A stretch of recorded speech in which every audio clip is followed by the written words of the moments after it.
Next article is plant water relation. जल ही जीवन है. So water is most important requirement of life. जिथं water तिथं जीवन निर्माण होण्याची शक्यता अधिक किंवा शक्यता आहे, आणि जिथं वॉटर नाही तिथं जीवन असण्याचं काही कारणही नाही. त्यामुळं आपण चांद्रयान, मंगळयान या मोहिमा ज्या आखतो तिथं काय शोधतोय आपण? वॉटर आहे की नाही. जर वॉटर असेल तर आज ना उद्या लाईफ तिथं अस्तित्वात येणं शक्य आहे, आणि वॉटर अस्तित्वात असेल तर तिथं लाईफ असण्याची शक्यता सुद्धा आहे. हेच तर दुसऱ्या ग्रहावर आपण शोधतोय. तर लाईफ साठी वॉटर अतिशय महत्वाचं आहे. It is universal solvent. Question may ask, which of the following is universal solvent? Water is universal solvent. सर्व ठिकाणी सॉल्वंट म्हणून याचा वापर केला जातो, म्हणून त्याला युनिव्हर्सल सॉल्वंट म्हणायचं. Protoplasm is mainly water in which various molecules are dissolved and suspended. मुळात जो प्रोटोप्लाझम आहे सेलचा, त्याच्यामध्ये मेजर कंटेंट वॉटरचा आहे. त्यामुळं तुम्ही लक्षात ठेवा, माधुरी दीक्षित म्हणते 70% शरीरात पाणीच आहे. म्हणजे मेजर कंटेंट बॉडीमध्ये प्रत्येकाच्या कोणता आहे? वॉटर आहे. ट्रान्सपोर्ट साठी मेनली वॉटर आहे. ट्रान्सपिरेशन साठी मेनली वॉटर रिस्पॉन्सिबल आहे. वॉटर. टेम्परेचर रेग्युलेशन साठी वॉटर आहे. सेल मध्ये सायक्लॉसिस मोमेंट व्हायला वॉटरच पाहिजे. फोटोसिंथेसिस, रिस्पिरेशन या प्रोसेस मध्ये पण अनेक स्टेप मध्ये वॉटर लागतं.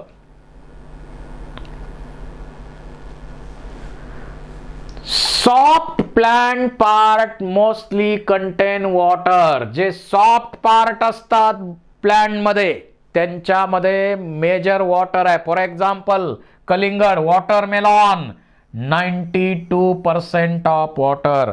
आपण कलिंगड खाल्लंय की नाही? या कलिंगडामध्ये 92% वॉटर आहे. त्यामुळं कलिंगड खाताना लक्षात ठेवा, तुम्ही 92% पाणी घेताय. त्याचबरोबर herbaceous plant have only 10 to 15% of dry matter.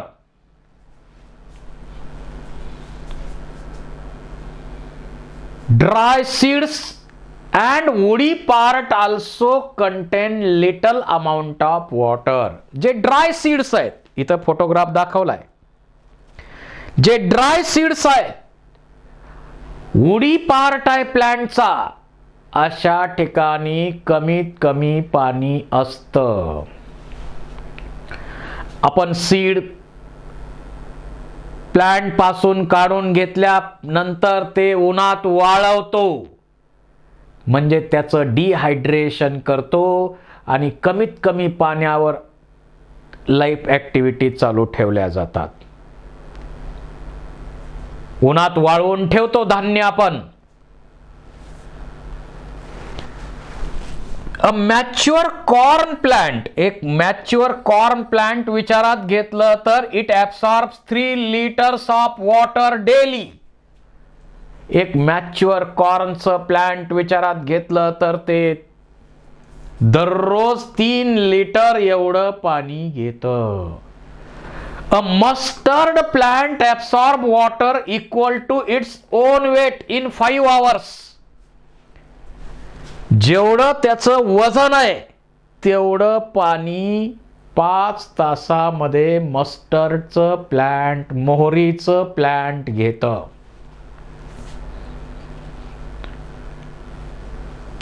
So water is most important. It is absolutely essential for protoplasm. Water is a medium for movement of various dissolved substances like gases, minerals, organic compounds in the xylem and phloem. Water directly take part in photolysis of water in photosynthesis. Water take part in numerous condensing and hydrolyzing reactions such as formation and breakdown of starch. Hydrolysis साठी, condensation reaction साठी water लागतच. Water is present in vacuole and cytoplasm, helps to maintain rigidity of cells. Rigidity, turgidity maintain करण्यासाठी पाहिजे. Water also lost by the process of transpiration. Water व्हेपरच्या फॉर्ममध्ये, ट्रान्सपिरेशनच्या प्रोसेसमध्ये lost होतं. Types of water. Water is mainly obtained through rain. मुख्यतः पावसापासून पाणी मिळतं. जे वॉटर आता सॉइल मध्ये आहे ते कोणकोणत्या फॉर्म मध्ये? Gravitational water, the form of water which reaches at the soil water table due to gravitational force after rainfall. जे पाणी पाऊस पडल्यानंतर जमिनीमध्ये खोल खोल खोल जाणार आणि ते पाणी प्लांटला अवेलेबल होत नाही, कारण जमिनीमध्ये खोल असतं. परंतु आपण बोरवेल घेतो, बोर पाडतो की नाही, मग 200 फूट बोर, 300 फूट बोर, 400 फूट बोर, 500 फूट बोर, ते जे पाणी आहे ते ग्रॅव्हिटेशनल वॉटर आहे. ते सरफेस लेवलला आपण इरिगेशनसाठी अवेलेबल करतो बोर पाडून. त्यानंतर hygroscopic water, thin film of water tightly held the soil particle. समजा हा सॉइल पार्टिकल आहे, या सॉइल पार्टिकलच्या भोवती जी थिन फिल्म आहे वॉटरची त्याला आपण म्हणतो हायग्रोस्कोपिक वॉटर. केमिकली कंबाइन्ड वॉटर, वेगवेगळ्या केमिकल बरोबर कंबाईन झालेलं वॉटर सुद्धा आपल्याला मिळतंय. वेगवेगळ्या कंपाऊंड मध्ये कंबाईन झालेलं वॉटर असतं. Present in particles of soil. This is not available to plants. आणि मोस्ट इम्पॉर्टंट, तुम्ही पॉइंट लिहून ठेवा, which water is absorbed by plant body. Plant कोणत्या फॉर्म मध्ये वॉटर ऍब्सॉर्ब करतात? तर ते आहे capillary water. The water present between two soil particle. 2 soil पार्टिकलच्या मध्ये जे वॉटर अवेलेबल आहे त्याला आपण काय म्हणतो? Capillary water. And plant absorb capillary water only. Plant absorb capillary water only. Then atmospheric humidity. या वातावरणामध्ये आर्द्रता म्हणजे ह्युमिडिटी आहे की नाही, म्हणजे वॉटर आहे की नाही? आहे. ते ह्युमिडिटीच्या फॉर्म मध्ये, in the form of humidity. आणि हे वॉटर कोण ऍब्सॉर्ब करतंय? जे इपिफायटिक प्लांट आहेत. व्हेंडा नावाचं ऑर्किड आहे, त्याच्यामध्ये इपिफायटिक रूट्स आहेत. त्या इपिफायटिक रूट मध्ये वेलॅमन नावाचा डेड टिश्यू आहे, स्पॉन्जी आहे. आणि वॉटर हे ह्युमिडिटीचं वॉटर ऍब्सॉर्ब करण्याचं काम केलं जातं. वॉटर जे अवेलेबल आहे, soil is a main reservoir of water and minerals.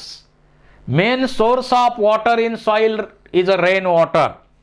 आपण सांगितलंय पावसाचं पाणी हेच सॉइल मध्ये उपलब्ध होणाऱ्या पाण्यासाठी रिस्पॉन्सिबल आहे. Holard, it is a total amount of water present in soil. Soil मध्ये जे टोटल वॉटर आहे त्याला आपण म्हणतो holard. This is the chesard, this is the water available can be absorbed by plant.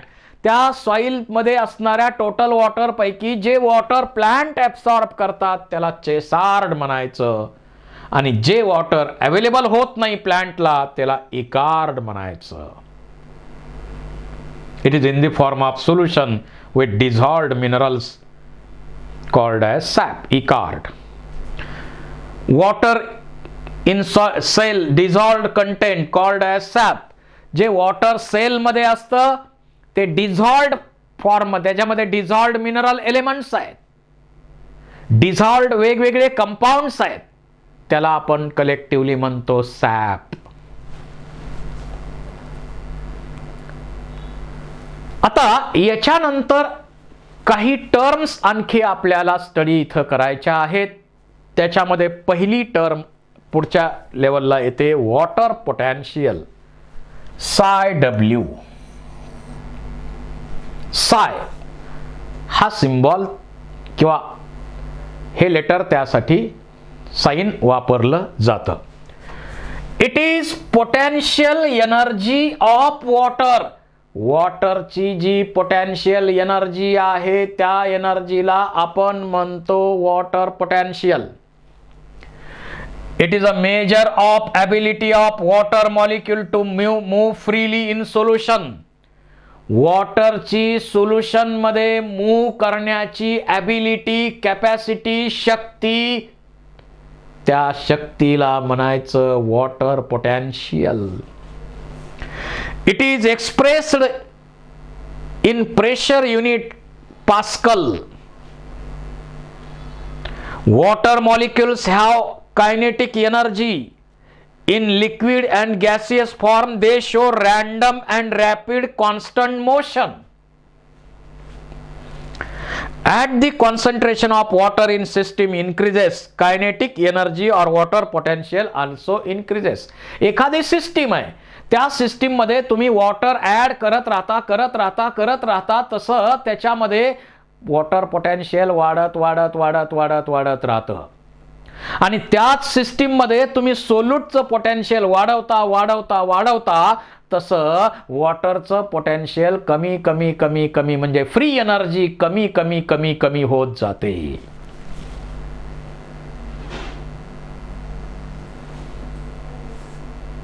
कमी होत जाते. Then water molecules move from higher energy system, higher water potential to lower energy system, that is lower water potential. जिथं पाणी जास्त आहे, आता बघा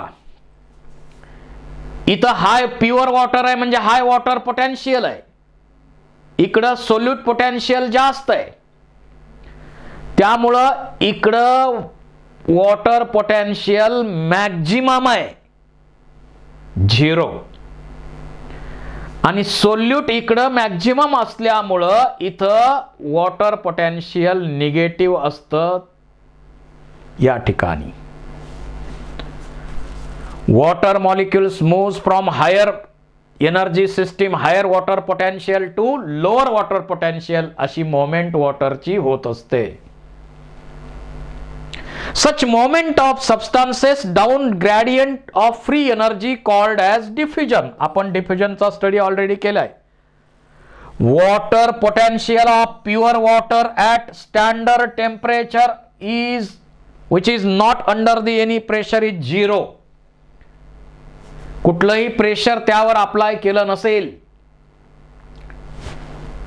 standard टेम्परेचरला प्युअर वॉटरचं वॉटर पोटॅन्शियल किती असतं? मॅक्झिमम असतं, तेच 0 आहे. If solute is dissolved in pure water, परंतु जर सोल्यूट ऍड केले त्या प्युअर वॉटर मध्ये, the concentration or free energy of water decreases reducing water potential, त्याचं वॉटर पोटॅन्शियल कमी कमी होत जातं. The water potential of solution is lower than the pure water, हे आपण निश्चित माहित आहे आपल्याला. The magnitude of lowering of water potential due to dissolution of solute is called as solute potential. Solute potential म्हणजे psi s. Magnitude of lowering water potential due to dissolution of solute. Solute जर add करत गेलो तर काय होत आहे, water potential कमी कमी कमी होत आहे, ते सोल्यूट पोटॅन्शियल आहे, ऑस्मॉटिक पोटॅन्शियल आहे. And solute potential is always negative. इकडं आपण दाखवलेलं आहे negative. More the solute molecules lower the or negative solute potential. For solution, atmospheric pressure, water potential psi W equal to solute potential. Solution साठी काय आहे, psi W equal to solute potential. जेवढं water potential तेवढं solute potential solution मध्ये. If आता याच्यावरती जर pressure apply केलं, if greater pressure than atmospheric pressure is applied to water, याच्यामध्ये प्रेशर अप्लाय केलं आपण, याच्यामध्ये प्रेशर अप्लाय केलं. if pressure greater than atmospheric pressure is applied to pure water or solution, its water potential increases. त्यामुळं water potential increase होतं. It is equivalent to pumping water from one place to another. When water enters in plant cell, ज्यावेळी plant cell मध्ये water entry करतं, कशामुळं, डिफ्युजननं, it causes pressure against the cell wall. Cell वॉलच्या against pressure निर्माण करतं. It makes cell turgid, त्याला turgor pressure पण म्हणतो आपण, TP. This increases pressure potential, that is a psi P, pressure potential म्हणतो.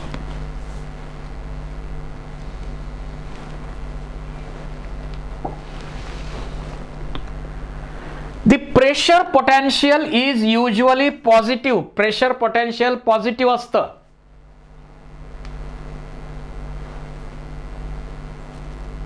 Positive, though negative potential or tension of water column in xylem plays major role in water transport system.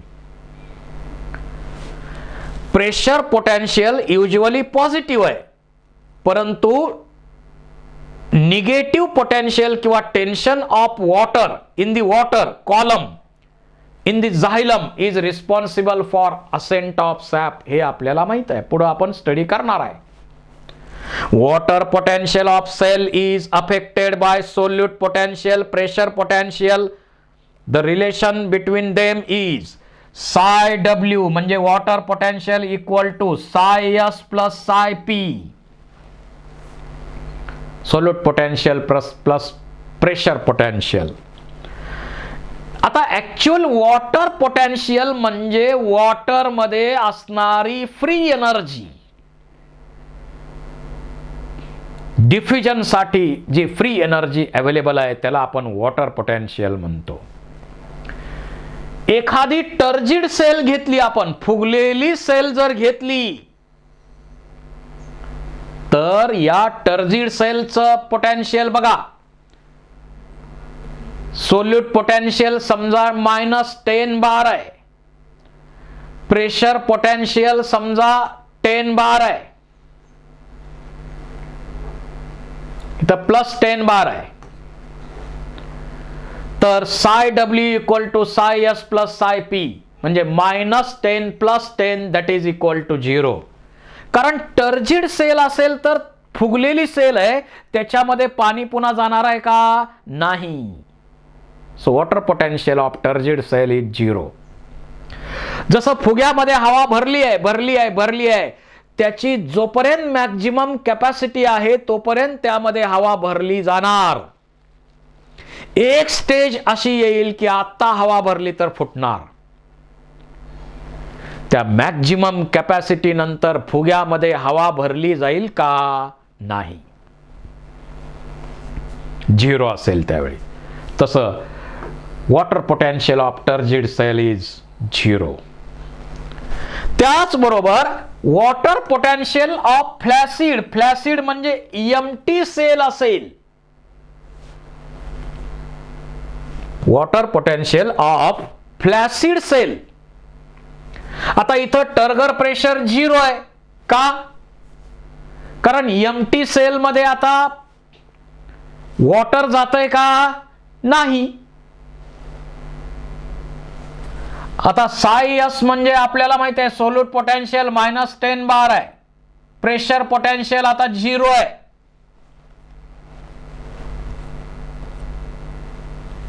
त्यामुळं साय W equal to साय S plus साय P -10 plus 0 that is 10 bar -10 bar. So water potential of flaccid cell is -10 bar. त्यानंतर एखादी प्लाझ्मोलाइज्ड sale घेतली, प्लाझ्मोलिसिस झालेली sale घेतली, तर इथं टर्गर प्रेशर कसं असणार? 0 असणार. Because there is no entry of water. There is no entry of water. त्यामुळं इथं सोल्यूट पोटेन्शियल किती आहे? -10 बार. त्यानंतर प्रेशर पोटेन्शियल किती आहे? -2 बार आहे. -2 बार. मग -10 plus -2 that is -12 bar. So water potential of plasmolized cell is -12 bars. कुठेही MCQ तुम्हाला विचारला तर माहिती असावी म्हणून हे सांगितलेलं आहे.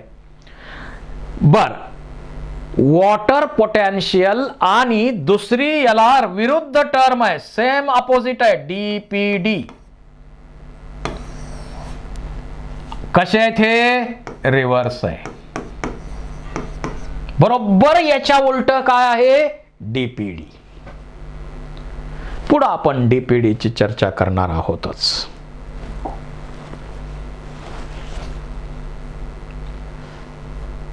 So this is about water potential.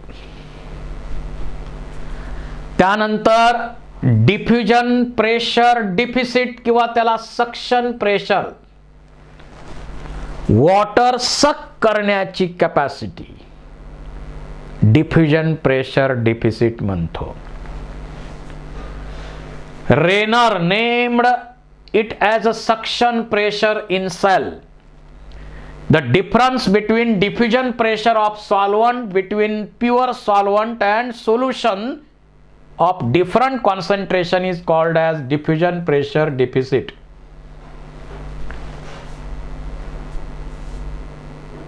Diffusion प्रेशरची कमतरता म्हणजे DPD. जर कॉन्सन्ट्रेशन आपण वाढवत गेलो, समजा प्युअर वॉटर घेतलंय तर सगळ्यात कमी DPD असणार. बघा बरोबर वॉटर पोटेन्शियलच्या अपोज मध्ये. आणि जर कॉन्सन्ट्रेशन आपण सोल्यूट ऍड केलं, DPD वाढला, ऍड केलं, DPD वाढला, ऍड केलं, DPD वाढला. कॉन्सन्ट्रेशन जसं जसं वाढत जाईल तसं DPD वाढतो. वॉटर पोटेन्शियल कमी होत जातं. हा फरक लक्षात घ्या. This is also demand called as demand of water in cell. DPD are directly proportional to concentration of solution. ज्या सोल्युशनचं कॉन्सन्ट्रेशन जास्त त्याचा DPD जास्त, ज्याचं कॉन्सन्ट्रेशन कमी त्याचा DPD कमी. If flaccid cell is placed in water, एखादी फ्लॅसिड सेल असेल तर त्याच्यामध्ये वॉटर एंट्री करेल का? करणार.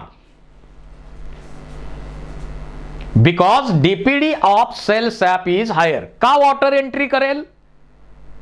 कारण सेल सॅप चा डीपीडी जास्त असतो, म्हणून वॉटर ऍब्सॉर्ब केलं जाईल. The turgor pressure is negative as in plasmolysed cell. Plasmolysed cell असेल तर तिथं टर्गर प्रेशर निगेटिव्ह असतं. In this state DPD of plasmolysed cell is greater. So plasmolized cell requires more water. एखादी turgid cell घेतली आपण तर त्या ठिकाणचं नेचर बघूया. Water enters in cell, the turgor pressure of cell increase. जसं जसं वॉटर आत घेतलं जाईल सेलमध्ये, तसं जसं फुग्यात हवा जशी जशी भरली जाईल तसं तसं त्या फुग्याच्या वॉलवरती प्रेशर डेव्हलप केलं जाईल. तसं इथं सेलच्या वॉलवरती प्रेशर डेव्हलप केलं जाईल म्हणजे इन्क्रीज होतं. The wall exert equal and opposite pressure. त्याचबरोबर तो सेल वॉल सुद्धा काही ना काही अपोज करणार आहे ना. जसं फुग्यामध्ये आपण हवा भरतोय तर त्या हवेचं फुग्याच्या वॉलवरती डेव्हलप केलं जाणारं प्रेशर म्हणजे टर्गर प्रेशर समजा. पण त्या फुग्याचा वॉल काही ना काही अपोज करणार आहे ना, त्या अपोजिंग प्रेशरला आपण म्हणतो wall pressure. And they are equal opposition. जेवढं प्रेशर आपण डेव्हलप करतो तेवढाच अपोज होतो. So turgor pressure is equal to wall pressure. Wall pressure म्हणतो. Exert turgor pressure. The concentration of cell sap decreases due to continuous inflow of water. So there it decreasing and turgor pressure increases due to when value of turgor pressure equal to osmotic pressure. Osmotic pressure आणि turgor pressure same असतील तर त्याचा DPD 0 असणार. So actual force responsible for entry of water is therefore osmotic pressure minus turgor pressure, that is dpd equal to op minus wp. तर op turgor pressure आणि wall pressure equal आहे. So dpd equal to op minus tp, op equal to tp minus dpd equal to 0. हेच example आपण मगाचं जे आहे water potential ते इथं explain करण्याचा आपण प्रयत्न करतोय. टर्जिड सेलची चा डीपीडी कसा आहे बघा. ऑस्मॉटिक प्रेशर कसं आहे, डिक्रीज होत आहे. टर्गर प्रेशर वाढतंय. Then turgor pressure is equal to osmotic pressure. So DPD of turgid cell is 0. त्यानंतर सेकंड सेल विचारात घ्या. DPD of flaccid cell. आता फ्लॅसिड म्हणजे एम्प्टी सेल आहे. इन फ्लॅसिड सेल काय होणार, DPD is equal to OP. जेवढं osmotic pressure आहे तेवढा डीपीडी असणार, कारण सोल्यूट कॉन्सन्ट्रेशन जास्त आहे. वॉटर एंट्री झालेलं नाही आता यात. सो टीपी किती आहे, 0 आहे. टर्गर प्रेशर इथं किती आहे, 0 आहे. So DPD equal to OP minus TP असा विचार केला तर डीपीडी किती आहे, DPD is equal to OP, that is OP is 10 atmosphere. So DPD is 10 atmosphere. आणि प्लाझ्मोलाइज्ड सेल घेतली तर टर्गर प्रेशर कसा आहे, निगेटिव्ह आहे. So DPD equal to OP minus TP. TP कसा आहे, निगेटिव्ह आहे. So DPD equal to TP minus minus TP. Minus minus plus होणार. So DPD equal to OP plus TP. अशा प्रकारे डिफ्युजन प्रेशर डिफिसिट डीपीडी बरोबर water पोटेन्शियलच्या opposite आहे. Same आहे सगळं, फक्त अपोज मध्ये सेम आहे.